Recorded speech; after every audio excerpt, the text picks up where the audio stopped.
Thinking back about places I've visited, and I've got this one estate in mind, it's the first time I realised that hood mentality is just a state of mind. Nobody there really cares about the daily grind as long as they are smoking on their daily grind. Dandelions grow in the gardens where there could have been roses. You could have heard the birds if it weren't for the mopeds. Could have had progress if it weren't for the posers, but that's the difference between dandelions and roses. It's a bit like people. For a rose to grow it needs care and love, but dandelions grow up around dope and thugs. They grow up through the famous in the inner cities. When I was younger I used to look down and think they were pretty, but as I got older I started looking down on them with pity. In class we're taught that dandelions are weeds, so they don't do so well in the school. Their aesthetic appearance is the only reason we consider them fools, but they hear this too, so they stop following the rules. You always hear them say, if they don't respect me, then why should I respect them? Just because I look different doesn't mean I'm not as good as any of these rose-tinted mandem.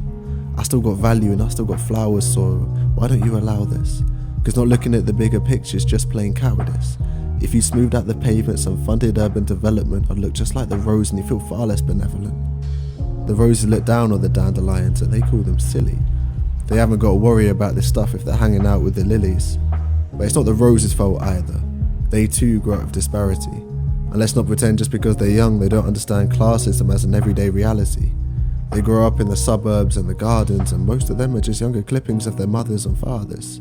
They grow up right next to them in their picket fence paradise and have people looking down, admiring them most of their life. But back on the estate, well, the government gives the dandelions drugs and pesticides, believing that's where society's problems resides.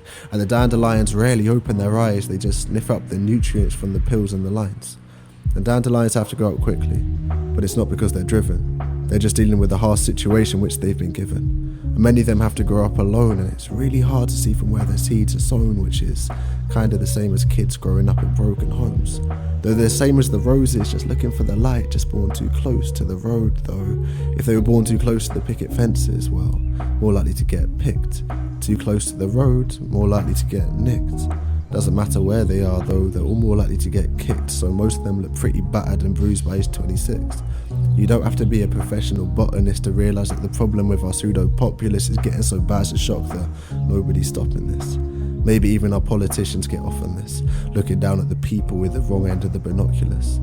The issue is, the beauty of the flower is how we determine worth, but we never stop to think about the quality of the earth.